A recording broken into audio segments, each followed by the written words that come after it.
Hello, my name is Victoria Leo. My website is soaringdragon.biz. And I recommend that you come visit me as soon as possible. I'm a healer, and my work involves healing body, mind, and soul. I've got programs for changing how you think, for reducing pain and suffering in your life using clinical hypnotherapy, Reiki energy healing, and other mental health and physical health techniques. I'm registered and certified in everything you can possibly imagine. And I'm very, very excited to be offering this series of videos on my great love, which is anthropology. Anthropology is the study of humanity, and I've been doing a series of these classes, and have done so at various universities, and now I'm doing it for regular folks like you and I. And this is the fourth class in this series where we're looking at culture. Not first three classes were about primarily about biology and the biological evolution of the human body, and now we're looking at culture.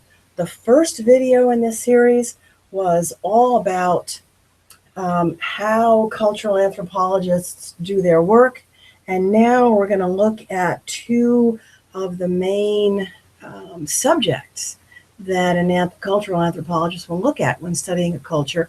One is how the person makes a living, how people make a living, how do you get food, key thing there, and then how power is shared.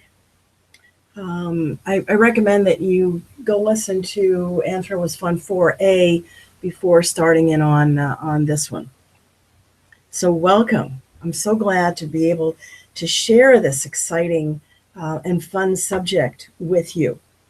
So let's think about how human beings all around the world, through time and in the present moment, how do people get food? How do we make a living?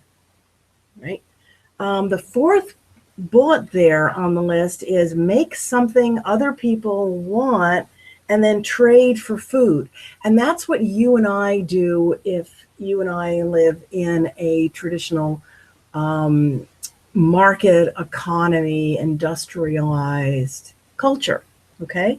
You do something for money, and then you take the money down to the grocery store or farmer's market and you buy food. And you pay for shelter, and you pay for medical care and education and iPods, iPads, and Netflix rentals, whatever else you need. For example, I have a business. I'm a healer. So someone has a desire to change their life. We sit down, put together a plan. I do amazing things for them. They give me money, and I've got groceries. Okay, so everybody's familiar with that paradigm. But there are other ways to make a living. For 7 million years, what our ancestors did is they collected it. This is known as foraging, also known as hunting and gathering, which is a bit of a misnomer because for most of that time, what we were doing was gathering. Very, very little hunting until very recently, in terms of geological time. Anyway, so what we did was we got really, really clever at knowing when particular trees were fruiting, when particular crops were ready to be harvested, naturally occurring crops were ready to be harvested. And so we were using our whatever intelligence we had, and it's considerable, to make sure that we were in the right place at the right time to make the maximum use of our environment. Okay, So, and there were different qualities of natural environment. There were some very rich habitats. The San Francisco Bay Area, for example, extremely rich habitat in pre-industrial times, and other habitats, for example, the mountains of Palestine, mountainous areas of Palestine, very dry. Nothing can grow. It's hard to even raise animals there. Very poor habitat, and the people were historically, from as far back as we can go, very, very poor, because it was very, very difficult to get food in a dry, rocky, mountainous environment. Another option for getting food is to grow it, specifically grow it. You cultivate it. Instead of our ancestors coming along and reaping the emmer and einkorn and rice and so on, grains, when they were ripe, and walking to where, setting up camp near where the food was and then moving to the next place where they could get some more grain. What they decided to do at some point is keep some of those grains and plant them in a place that was convenient, that was close to water, and then people started being able to stay in one place. That's the grow it yourself. A lot of my neighbors have urban gardens and suburban and semi-rural gardens, and we grow some of our own food, and it tastes wonderful, and aren't we proud of ourselves? But that can also be a full-time strategy. You can also make a living, get food, by stealing it. This was a full-time occupation for some cultures throughout history. And then you can also use violence and coercion to take it from other people inside your culture. So you can have a culture where some people work very, very hard, and other people use violence and coercion to take half of it, 2/3 of it, whatever, away from them. So, and that's a way to live high on the hog, is take somebody else's food. So let's think about the next option here. Okay. Let's look at collecting and foraging in more detail. One of the wonderful things, one of the reasons our ancestors were relatively healthy, a lot healthier as foragers than they were later as agriculturalists, is that they ate a variety. And health coaches like me, the Surgeon General, everyone's saying eat a variety of foods. Don't eat junk food and then think you're going to take a supplement and it's going to be the same. It's not. The paleo diet, for example, is absolute and utter nonsense. There have been multiple articles by anthropologists in the press saying the paleo diet isn't even accurate for the Paleolithic. It's completely off base for the Paleolithic, and that time period when our ancestors were doing a lot of hunting, was very, very much of an outlier for human history. Most of human history, we were getting most of our food from wild grains, beans and peas, tubers, fresh greens that we collected and harvested, all kinds of good stuff. And we did some processing. We did some light cooking. Our ancestors have been cooking for 1.5 million years. We've been cooking before we were Homo sapiens. Cooking started during the Homo erectus days. So, unless you're specifically trying to lose weight, because, raw diets are very good for weight loss.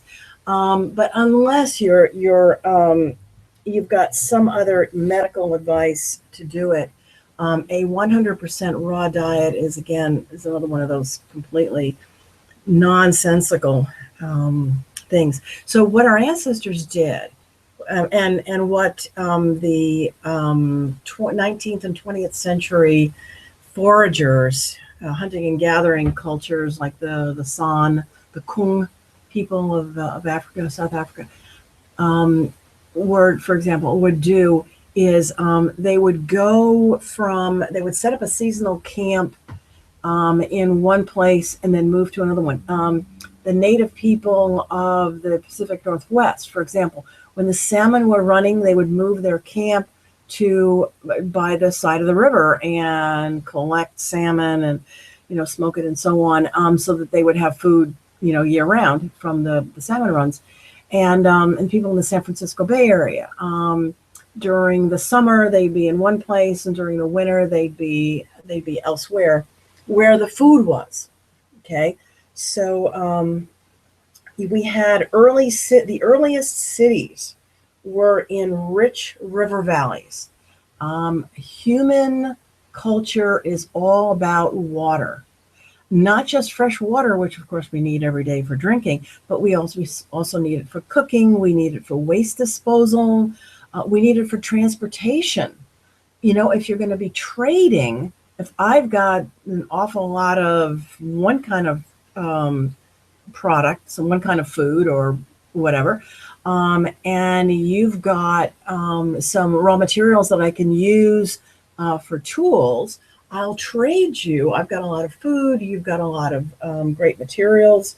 We'll swap, and it's so much easier to have it float down the river on a barge, or even pole it upriver on a barge, versus trying to drag it overland. Our ancestors were not stupid. Laziness. God bless laziness, because what it does is it force the human brain to come up with clever solutions rather than just brute forcing things. So the very first cities, and there's a lively argument that goes on between, was it Sumer along the Tigris River, or was it the Indus Valley cities? Now, please note, some of these early cities, we seem to have had cities and we're not talking about millions of people. We're talking, but something substantial, some substantial congregation of people and specialties and so on. So we had cities before we had agriculture. Very important to keep that in mind. If the foraging is rich enough and people get organized, you can stay in one spot and collect. There's an outer limit on population size, because of how far you can go in the course of a day or a few days a week.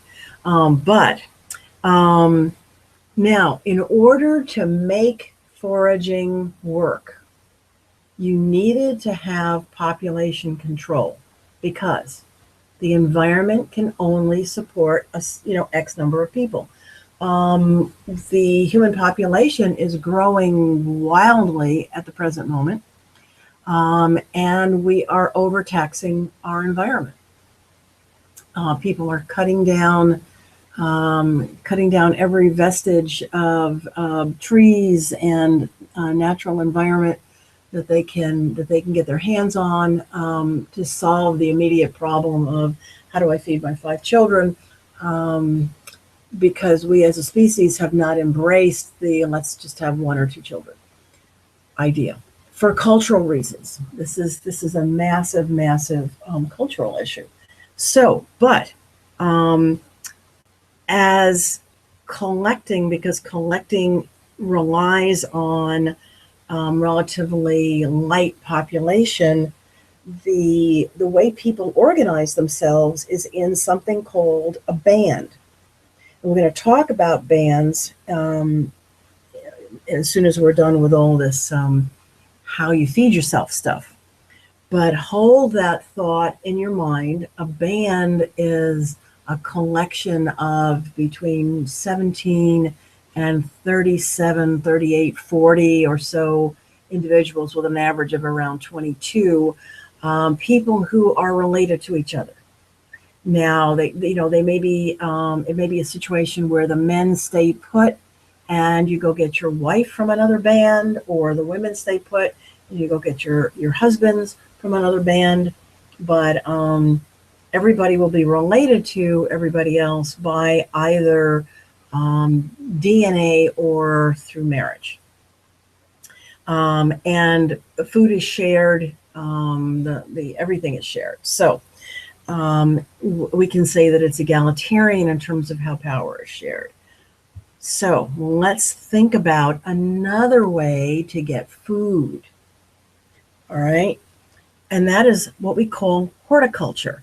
This is also known as gardening. We're not talking about the casual kind of gardening that you and I do. This is growing all your food. So what you're doing is you've got relatively simple tools. And you tend to have a nice mixture. You'll have 4 or 5 different food types, and then you'll have some animals, chickens for eggs, or a cow for milk, or goats for milk and cheese, yogurt, or you might have pigs, basically for eating, and they're also really good at taking your unwanted food waste and turning it into fertilizer. The nice thing about animals is that you can take their waste and put it in your garden, and it helps the plants to grow. As anyone who has gotten rabbit manure from me knows, some types of animal manure are wonderful, like a vitamin pill for the soil. So you're gonna do a lot of trading too. So my village has a lot of pigs. Pigs don't grow in your area. It's too down the other side of the mountain. It's too dry, so you can't raise pigs. And that's, by the way, a possible reason why the Muslim religious faith developed an aversion to pigs. The Jews and Muslims have an aversion to eating pigs. Might very well be because way back when it became clear that in a dry desert environment, pigs die. If you try raising pigs, you'll go bankrupt and you'll starve to death. So if you don't raise pigs, if you stay away from pigs, you'll stick with goats, and you won't starve. So anyway, slight diversion there. These folks don't have a whole lot of storage. They're not storing grain in silos and stuff like that. It's pretty much, I've got enough food to get me through the year, and there you are. And things tend to be focused on families, right? And more extended lineages, a group of brothers, a group of sisters, clans, but each nuclear family has their own little plot. They're sharing, so that if you get destroyed by a flash flood or something of that sort, you will get help. You don't get hung out to dry. It's not, oh, too bad, tough luck, like it is in some in industrial societies like the U.S. What you've got is sharing based on kin ties, right? Instead of filling out a form and having some faceless bureaucrat decide whether you're worthy of help, you go to your cousins and say, hey, when the tornado wrecked my end of the village, and they said, oh yeah, we know. we'll rebuild your house for you. and the power stratification starts to creep in here. So there's the village. At this point, you got to stay in one place because you're cultivating a garden. So we're not moving around like foragers are, staying in one place. You'll have a big man or a big woman who's managed to become the most prestigious person around, sometimes because of wealth, sometimes because of generosity, sometimes because of some other reason. But the big man gets elected, and that person organizes the redistribution of resources. So you've got an elected headman, or sometimes there's an elders council.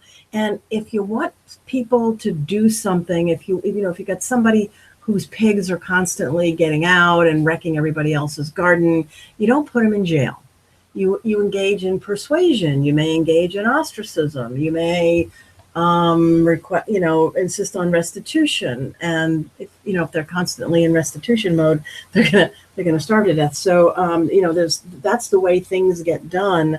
You don't have a dedicated police force. The community decides what's what, and we do not allow population growth. So there's various cultural taboos. You can't have sex except during certain times, and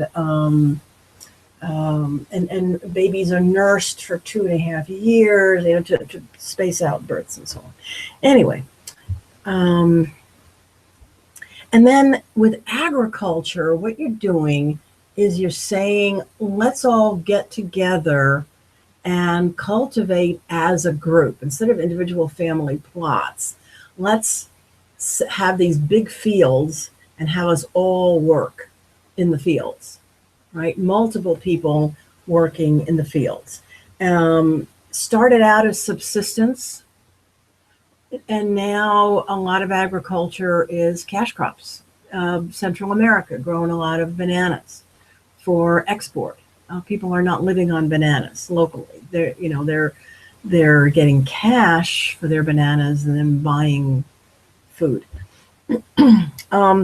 Monocultures are a big danger with agriculture. Another thing about agriculture is that because you get such a high yield per acre, is a real temptation to start trying to do agriculture in physical environments that don't support it. Agriculture can work really well 3 years out of 7. And then in order to, keep the crops going on the other 4 years that are too dry, the rainfall isn't enough, the streams go dry, whatever, you have to irrigate. Now, irrigation is backbreaking labor, digging those canals, keeping them in good repair, creating sluice gates. This is complex. The only way that's going to happen is if the thing is really, really organized. So at this point, we're starting to look at chiefdoms, very more organized,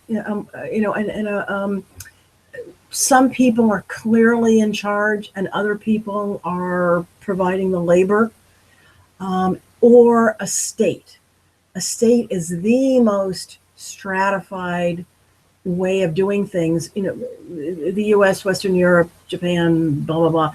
These are states. And the thing is, once Europe turned into states, they started conquering the rest of the world. They started carving up the world into the whole world is now divided into states, including some places like Afghanistan, which really doesn't function as a state.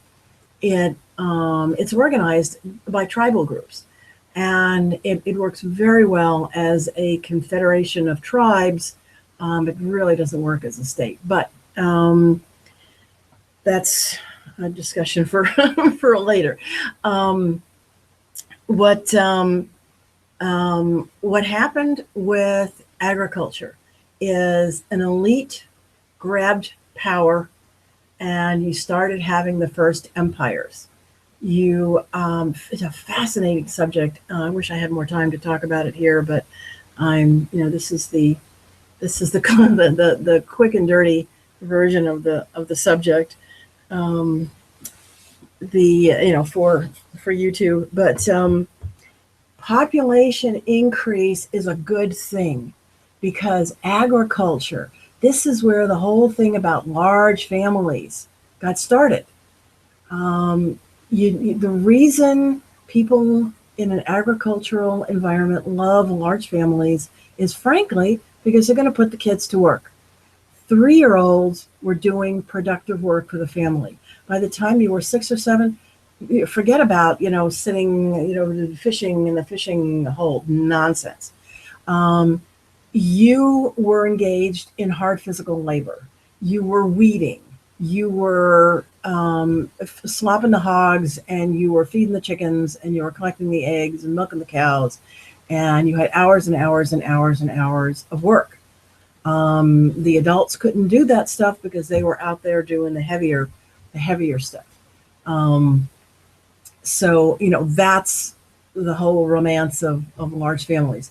It was a practical requirement. We needed all hands on deck. Now, the problem is when those kids grow up and they're adults, they want to be able to subdivide the farm. But if you subdivide, one of the problems in some African nations right now is that there's so much competition among a man's sons for who's going to inherit the farm, because you can't subdivide it any smaller, otherwise there won't be enough land to support even one family.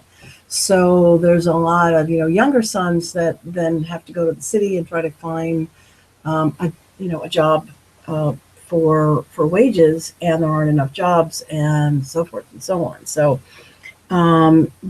many anthropologists are floating the idea that agriculture was the biggest mistake our species ever made, because agriculture produces a surplus.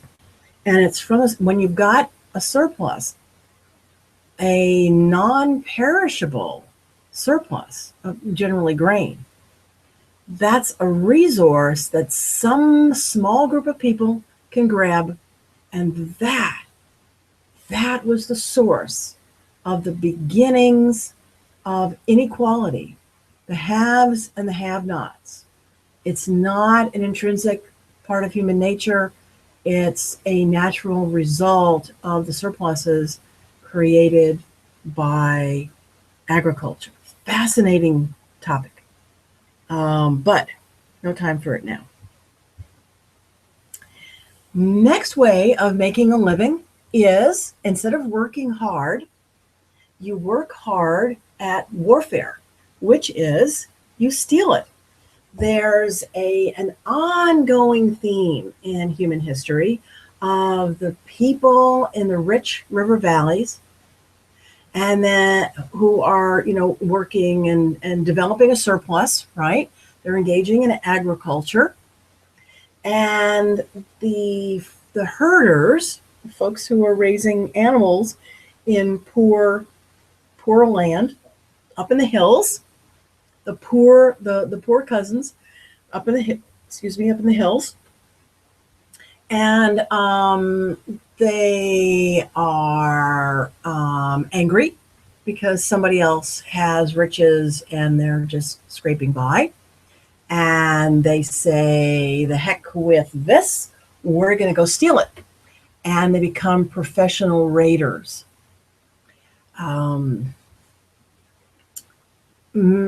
Some societies were pure raiders. Some of them, were ranched and raided during certain seasons of the year. The folks who are raided the rich caravans. That's how they made their living. and so on. Um, After you learn all this stuff, you go back and read a lot of chronicles from the Middle East, the Hebrew Bible, the stuff like that. Um, you'll start seeing a lot of stuff about the people in the hills and the people of the plains. And the people of the plains, if the book was written by the people in the hills, the people in the plains were a bunch of debauched, whatever. Um, Bear in mind, it's just even. It's just envy. Raising animals. It can be small scale, right? Like we were talking about horticulture, or it can be large scale, right? The Mongols, for example, the ancient Jews.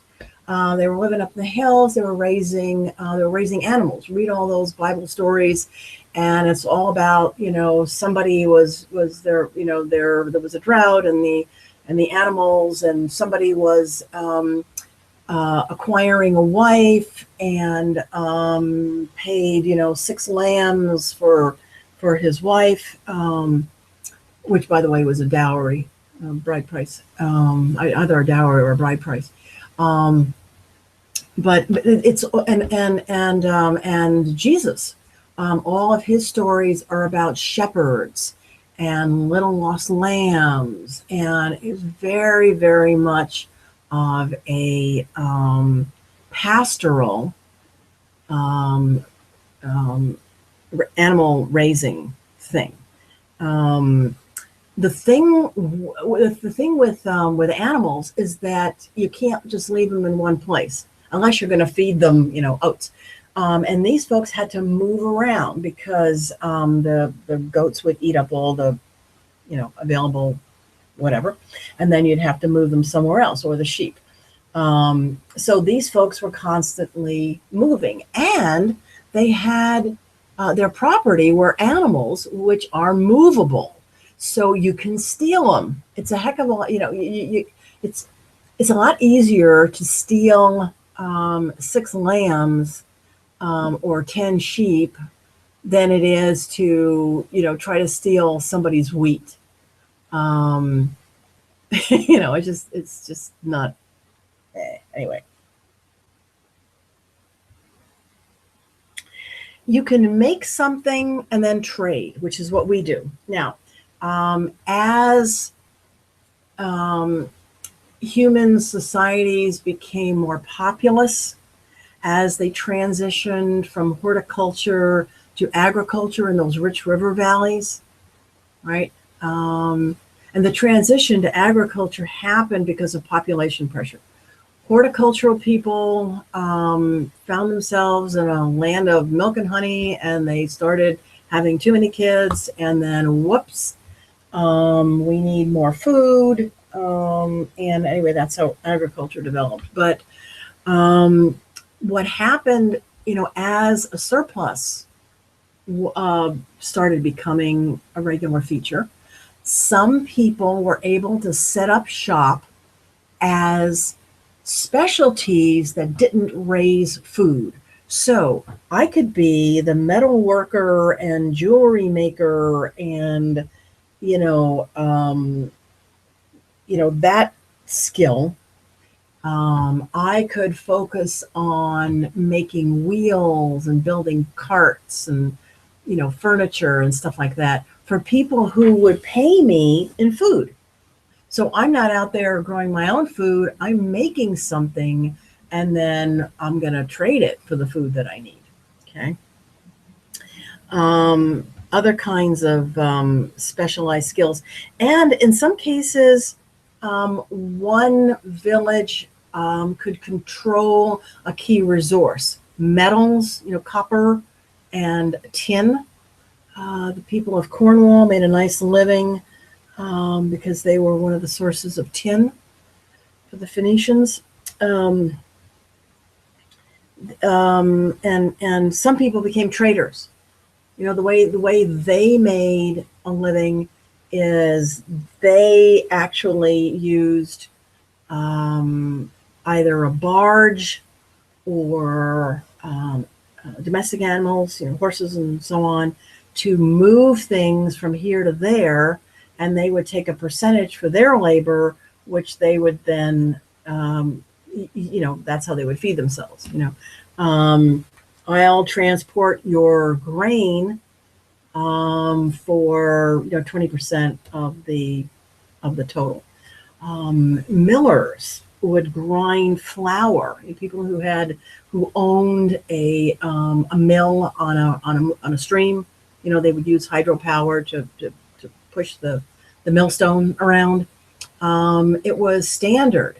The miller would take 10, 15, 20% of the flour, the resulting flour, as their payment for using the mill.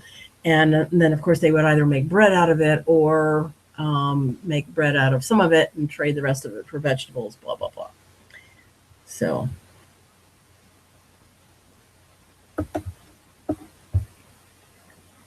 And then there's organized stealing. Oh, God. And this is this is the reason why anthropologists say, it's very possible that agriculture was the greatest disaster that ever afflicted our species. Once you had an oligarchy, once you had an elite, what they could do is make sure, using force and coercion, put together an army of people loyal to them to basically beat the rest of the population into submission, into working for them. And most of the population was half starved. And okay. And there's the irrigation again. The way that the Egyptians built their irrigation system is everybody contributed 2 months out of the year for labor for the common good. So for 10 months out of the year, you worked on your own fields, and for 2 months, your neighbors helped out. Your neighbors took care of your fields while you went and repaired the irrigation ditches and so on. And I have to make a little comment here about those pyramids. All the Hollywood films of notwithstanding, the pyramids were not built by slave labor, Jewish or otherwise. All the public buildings, with the exception of some of the stuff, the military barracks down in the Delta area, but all the most important things, the stuff needed to be done correctly. It needed to be done by people who cared about the quality of their work. These folks were not slaves; they were citizens who were doing their 2 months out of the year to build a resting place for Pharaoh. And it was something that they were proud to be able to do. But, sadly, of course, what that means is that for 2 months of the year, you were away from your own field. So the people that were left behind had to take up the slack. In some cases, what would happen would be during a time of the year when there wasn't much going on, an entire village would volunteer for pyramid building duty, and that's the way that would get done. And then, of course, there's the kind of agriculture that we have today: complex tools, monocultures, right? So you're vulnerable to the potato blight, for example, that will wipe out the entire crop. And mostly what we've got today are monocultures. A lot of people are getting concerned about this and trying to preserve the variety of grains that our ancestors used to eat, for example. And one of the problems with genetically modified organisms is that they can get into the DNA of the existing food crops, and we lose the original DNA of the original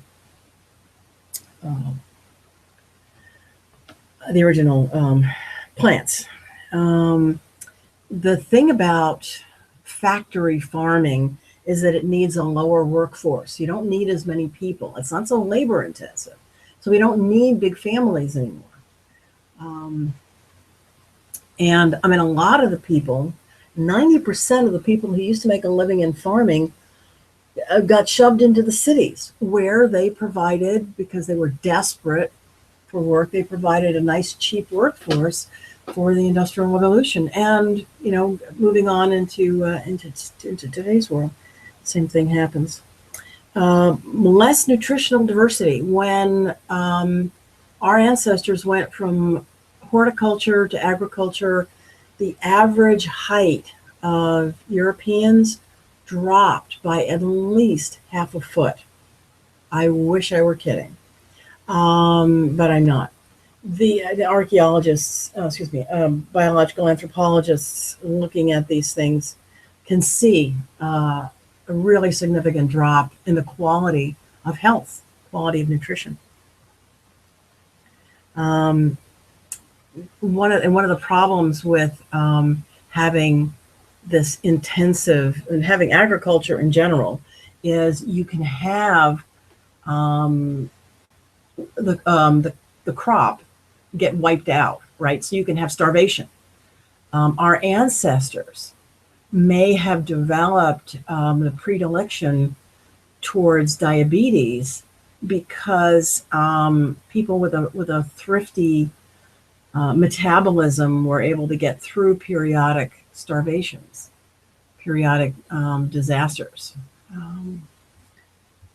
I'm sure it's more complex, and it is more complex than that. But in general, that's a pretty good explanation of why do we have diabetes in the world. All right, so those are all the different ways of making a living. Let's look at the ways that we organized ourselves. Right, the band. Now look at those dates. Okay, look at those dates. 7 million years ago until 10,000 years ago, and in many places that was until 5,000 or 2,000 years ago. Our ancestors lived in small bands, and a couple times a year, in some cases once a year, in some cases twice a year, the bands get together for ostensibly for religious or, you know, whatever purposes. And the another, you know, probably the driving force, the real driving force behind it is people are sick of their spouse and they want to swap spouses. The newest crop of teenagers wants to meet the local, the other teenagers that are not related to them, somebody in another band. And we need to do our trading because, you know, we've got somebody who's just a real whiz at making jewelry, and he or she is going to swap their stuff with the other bands and get us some leopard skins or whatever it is that we don't have. So trading and acquiring spouses, and you can if you're just not getting along with folks, you can move to another band where you've got in-laws or you've got cousins because there was a marriage, in the previous generation with another band. You've got some kind of cousin in all the other bands that are nearby. And you may also have fictive kin, foster brothers and, all that kind of jazz.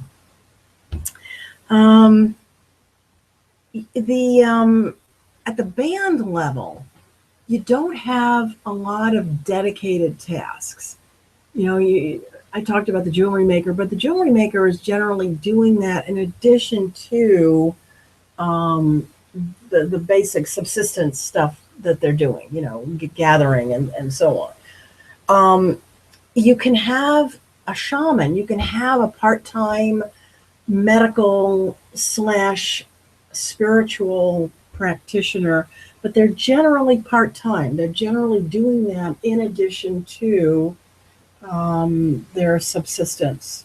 They may be doing less hunting because they're or less gathering because they're doing some ritual for somebody, or staying behind with somebody who's sick. Um, but they're not a dedicated professional. And the key here is because you're moving around, you are not focusing on possessions. You don't want stuff because you've got to carry stuff. And this is why the foraging lifestyle required there to be at least, bare minimum, a 3-year gap between births. Because if the husband's carrying 50 pounds, 35 pounds, depending on the culture, of movables, of absolutely crucial survival equipment, mom can only carry one child. And or the other way around, because sometimes it works out. You cannot carry 2 children, not for 20 miles. You can't. And so if you allow another child to be born, what you're doing is you're guaranteeing both children are going to die. Absolutely guaranteed. Absolutely guaranteed. Mom cannot do it. There is no way. And so either she's going to die and the 2 children are going to die, or both children, because they're competing for milk also, both children are being undernourished, both children are going to die. So decisions have to be made. And there's a lot of things that get done in terms of preventing births. And some of this stuff, gets wrapped up in religious ritual. Religion is a wonderful, cover for doing things that need to be done. And if it's absolutely essential, then pregnancies would be terminated. Or if absolutely just absolutely nothing worked, and you end up with a baby who isn't going to survive, then you cut your losses. So, but this level of political organization, power organization, nobody starves because everything is shared.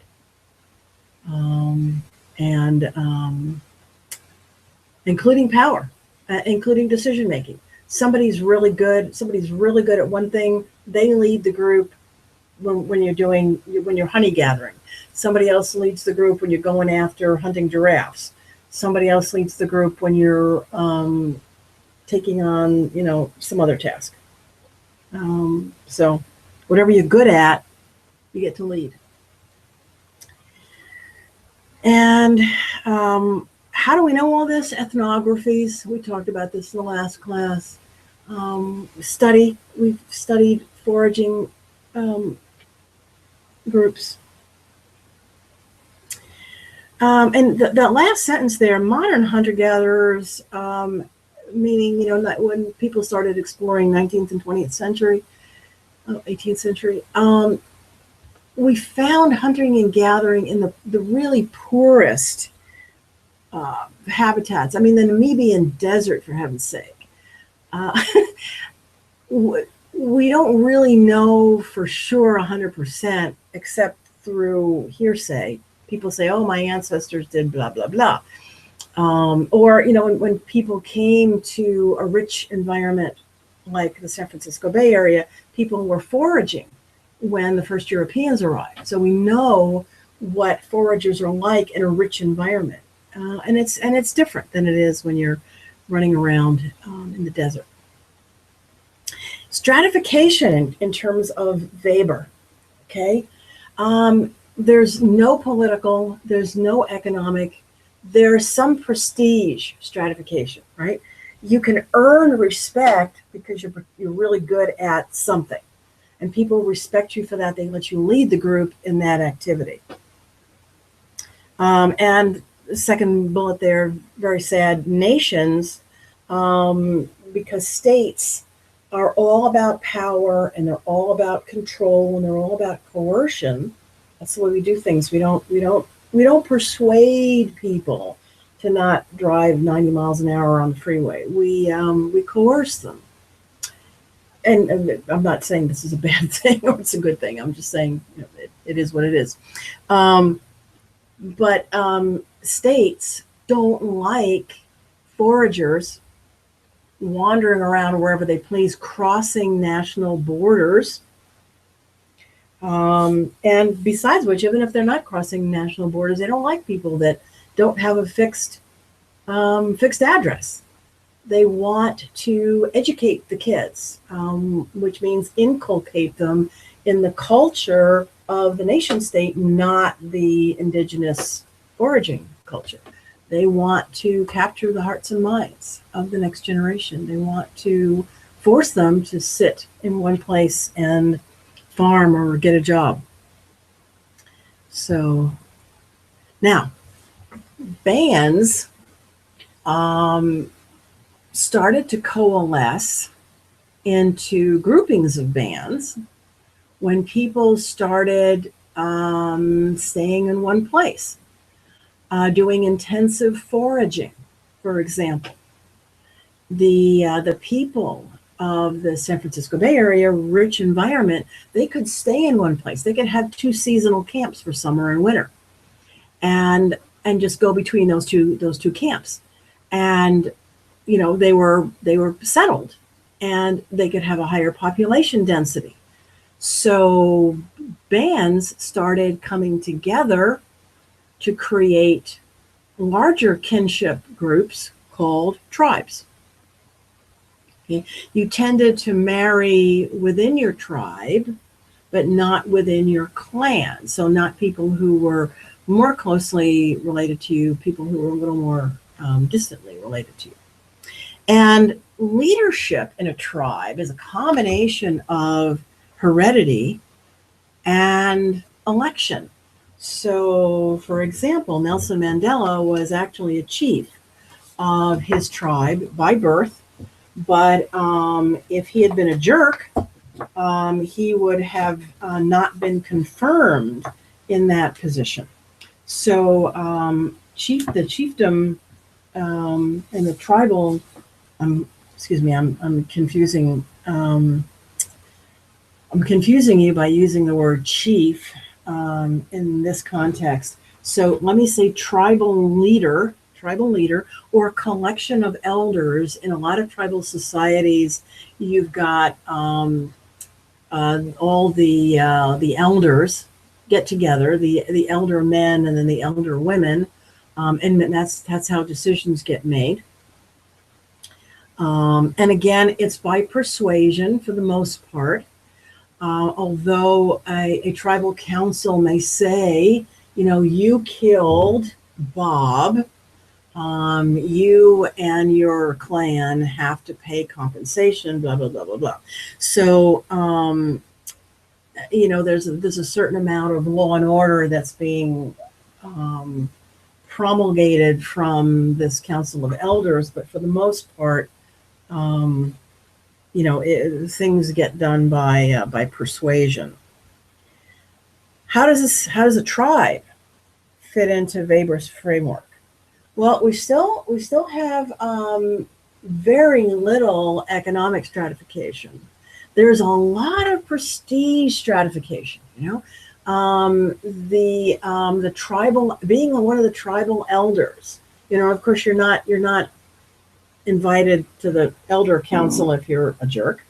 So there is a prestige factor there. And, you know, so there's a lot of prestige stratification, some social stratification, some small amount, you know, some economic stratification, but basically there's a redistribution system such that if somebody gets wiped out, or somebody wants to put on a wedding feast for their daughter or their son or whatever.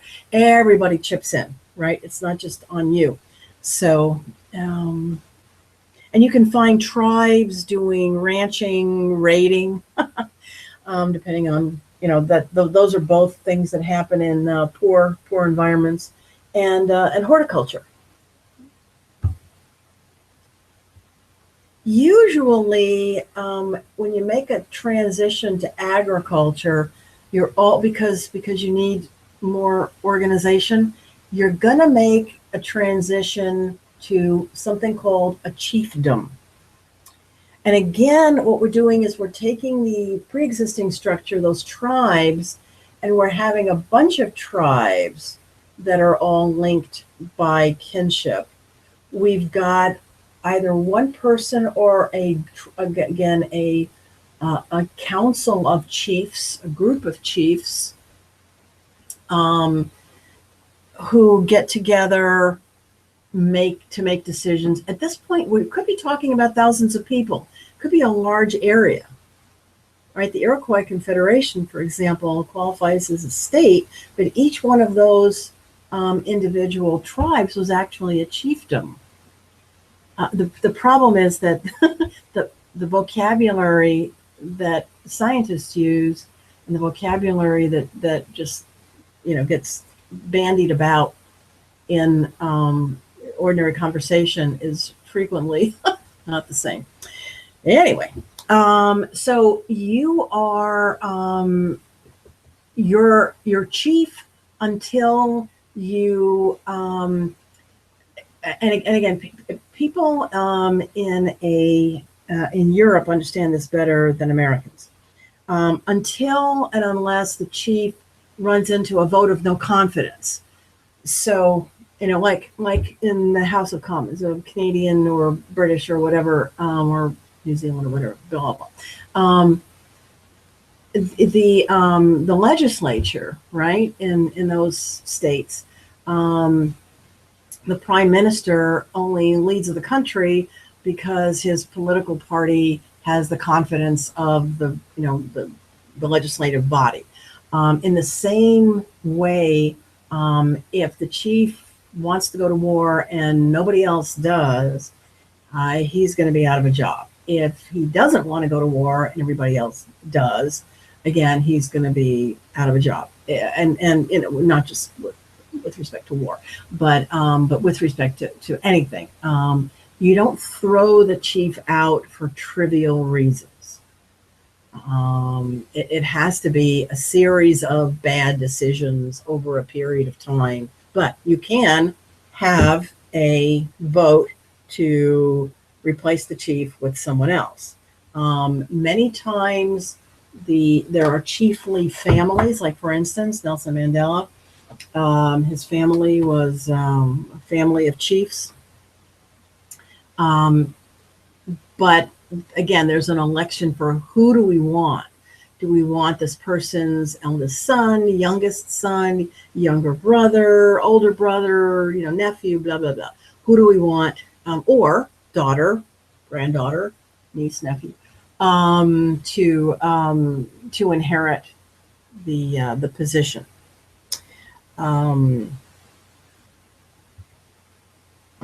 This is more hierarchical, more organized than a tribe.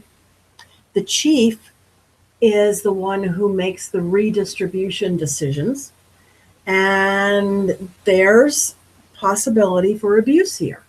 It could be a situation where your village pisses the chief off. His daughter wants to marry your son and you say no. And all of a sudden your village isn't getting as much help with resources as the other villages. It's possible. Now, if the person does this too much, there's going to be a blowback. So, there is a certain amount of checks and balances on this. But with a chiefdom, sharing your resources is not voluntary. We're not relying on persuasion anymore. we're relying on force, basically. Um, you get to choose the chief, but you don't get to say I don't want to share. It's like I'm willing to share with my immediate relatives, but I don't want to share with those lazy bums in the next valley. Too bad, tough luck. The chief is going to send agents to collect half of your new lambs, and that's how it is, because the folks in the next valley are starving, and we're not going to have that because they're just part of the same chiefdom. So there's some of the places where this has occurred. I've got a Viking there. The people of Northern Europe had chiefdoms. The Celtic, quote, tribes actually were, most of them were chiefdoms. Most of the North American native people were either chiefdoms or states, nations. And oh yeah, age sets. This is a way of organizing people that creates ties that transcend kinship. Okay, so everybody who's born during a 3-year period is in the blah de blah age set. And it's separate for boys and girls. Okay, you do things together. You get instruction on, how to hunt. You get instruction on how to make baskets. You spend your days together throughout your life. And when you become adults, you work on projects together. Somebody gets the idea, our age set is going to go dig an additional well so that we don't have problems during droughts, da-da-da-da-da. And in addition to our regular work, this is a project that we're taking on for the betterment of our community, our tribe, our chiefdom. And people are proud to be part of an age set. People are proud of the work that they do as part of their age set, and they get honor and respect and prestige. Modern times, just like in pre-European times, these age sets have a very, very positive and powerful impact. Now, people in your age set are your brothers, right? Anthropologists will refer to this as fictive kin, Fictive, meaning fictional kin. But you don't feel that these are fictional kin. These are real kin. These are my sisters. These are my brothers. And in modern times, people will go to the city and get a job, and then they'll come back. The age set will get together and do public improvement for the village back home. And then there's what we're all familiar with, the state. This is the highest level of organization. People are not related to each other. My fellow Americans may be fictively my brothers and sisters, but the human brain is not capable, really, of having that kind of feeling about 300 million people. What tends to tie people together is not kinship. It's not age sets.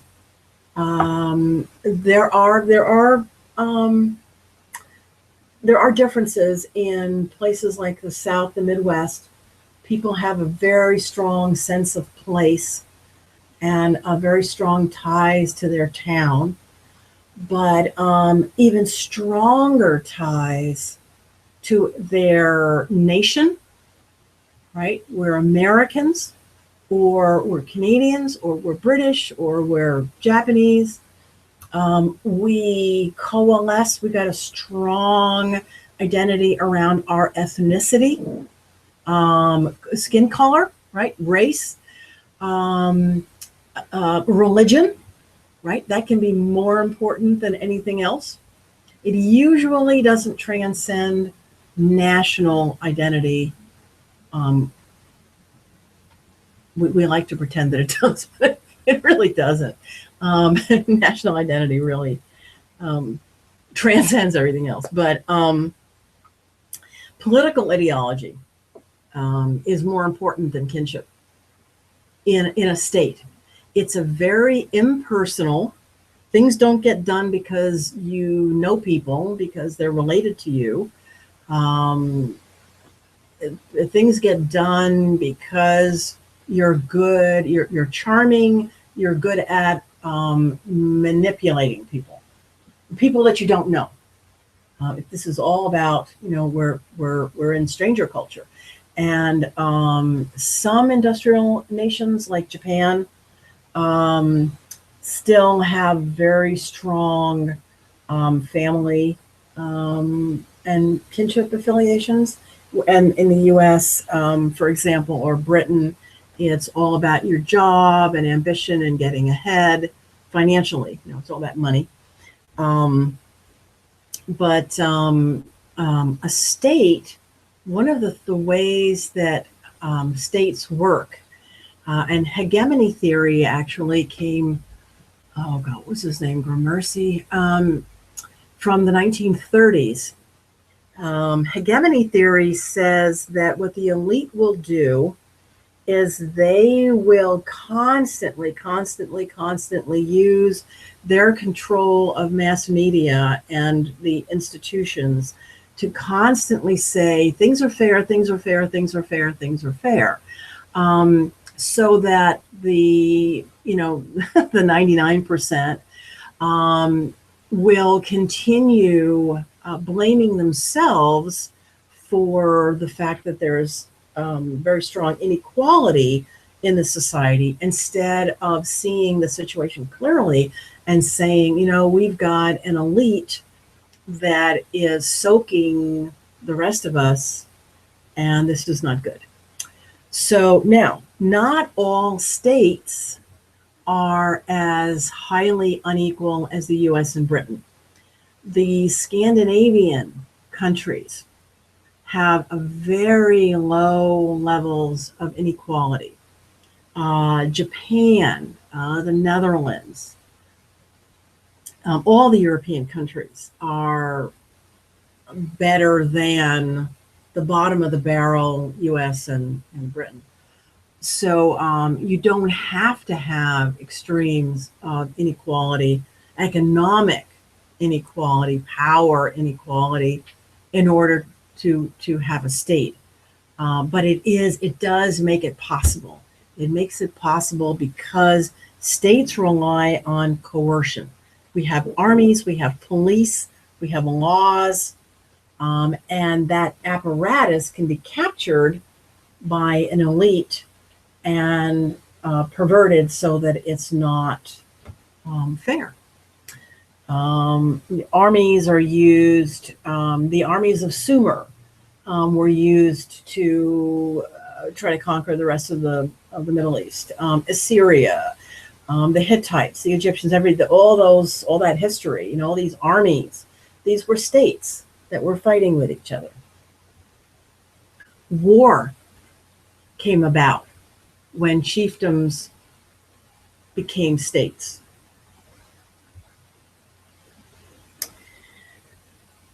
Specialties. Most people are not involved in raising food at this point. Most people are working. This is mostly, almost exclusively, a cash economy.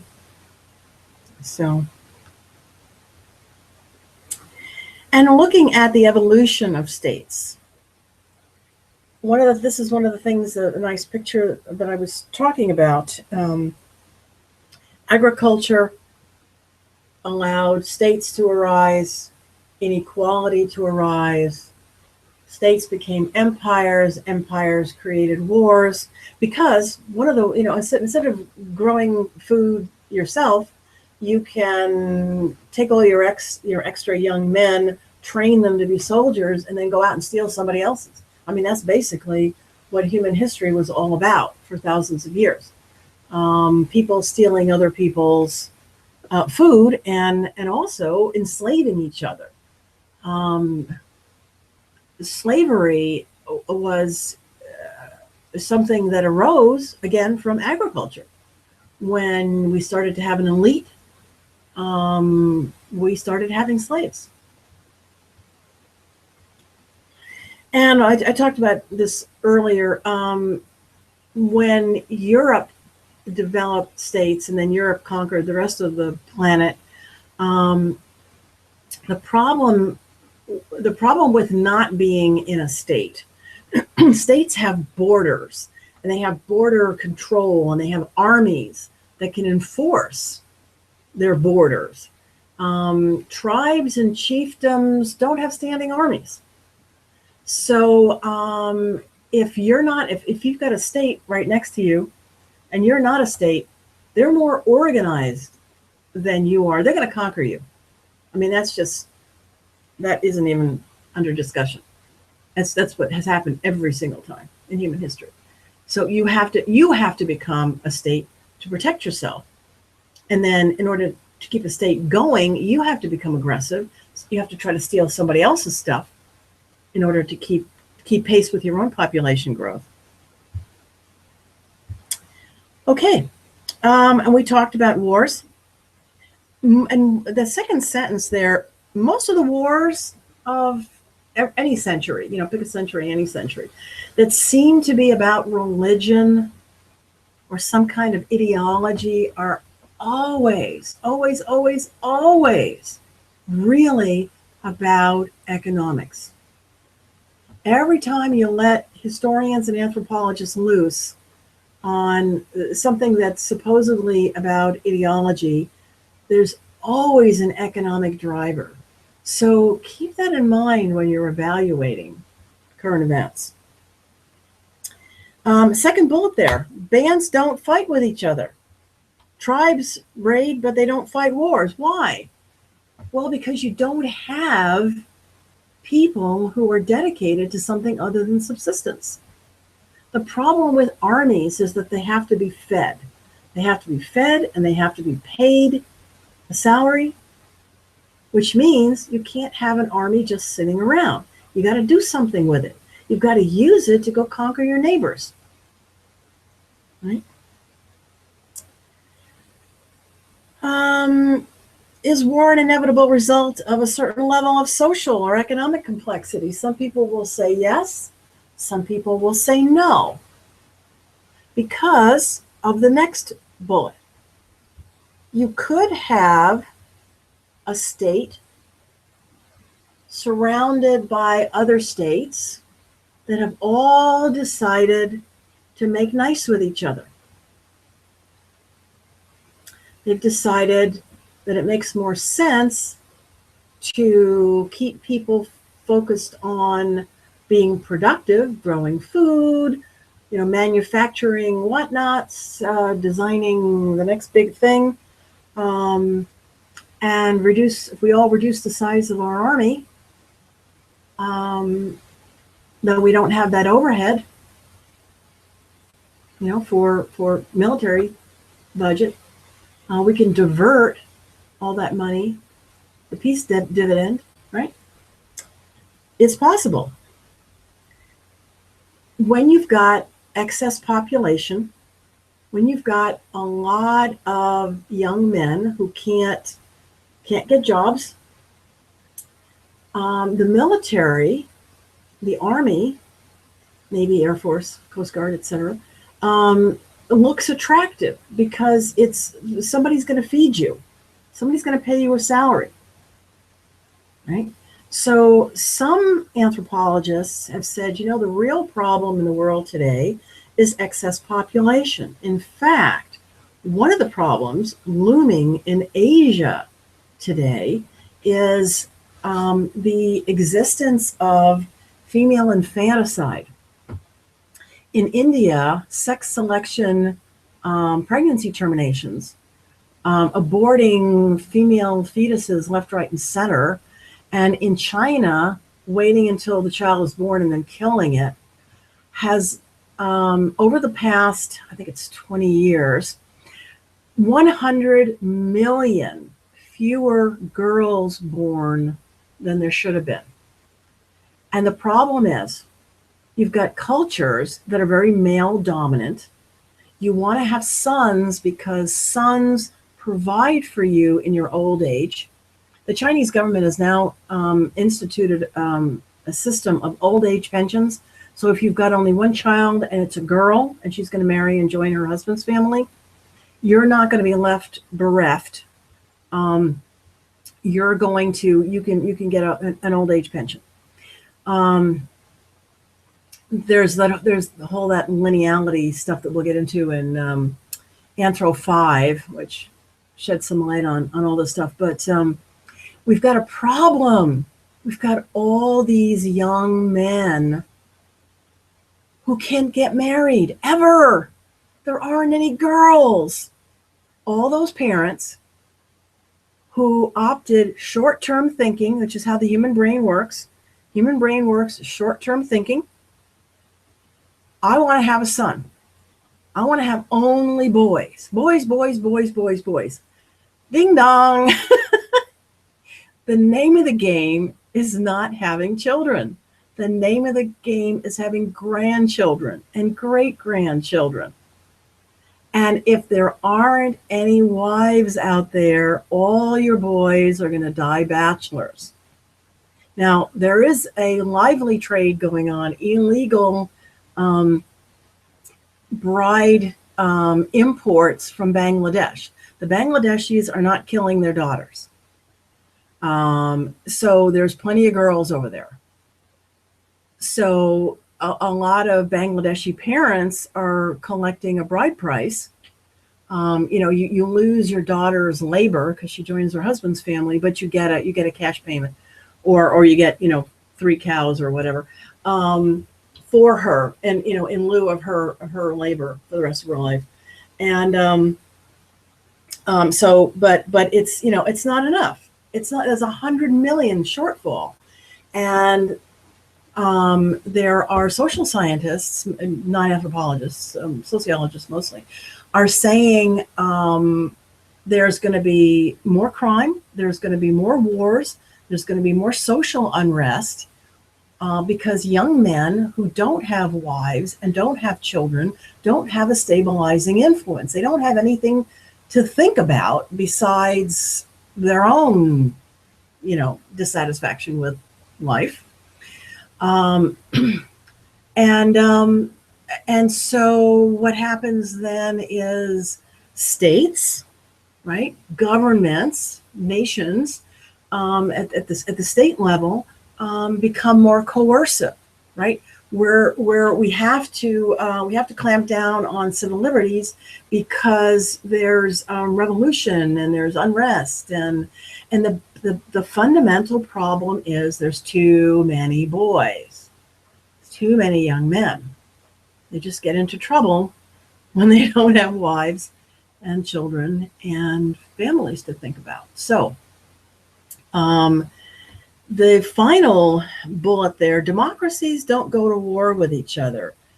There actually is quite a bit of statistical data on this. Now, this only works for true democracies. Vladimir Putin's Russia doesn't qualify as a democracy, according to anybody's definition except his, for example. So, but the thing is, if you've got broad-based power sharing, right? So it's a real democracy. It's a genuine democracy. People generally see the advantage of maintaining peace, negotiating it's usually economic things, right? So China could negotiate with Vietnam and the Philippines and someone to share the oil revenues in the South China Sea rather than trying to grab it all for themselves by using coercive military threats. That would be an option. And democracies, genuine democracies, are more likely to do that. The United States and Canada have not invaded each other or fought a war with each other in 150 years. Arguably, because we're both democracies, and neither one of us, we've both given up on trying to conquer the other. So, but I personally am not convinced that is a cause for complacency. So anyway,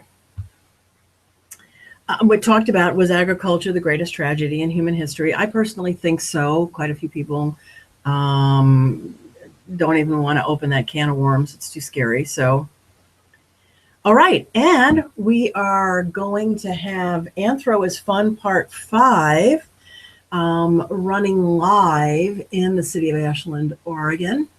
And if you all like this YouTube version, then I can do some YouTube versions of that too. We're going to be talking about kinship. Who are my relatives? It seems like a trivial question, but it sure isn't. Marriage, which creates kinship, or kinship bonds, and then religion.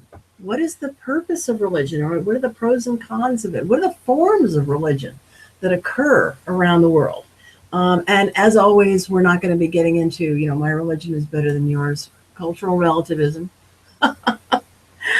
Oh gosh. Anyway, thank you so much for joining me.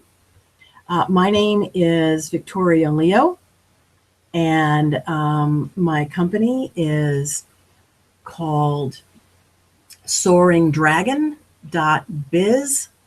I'm a healer. I do work with Reiki and clinical hypnotherapy and other tools of that sort to break down barriers.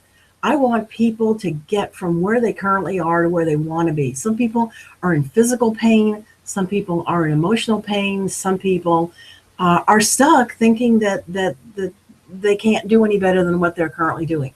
And it's my job to make sure that you reality test that in some way other than just inside the confines of your own brain.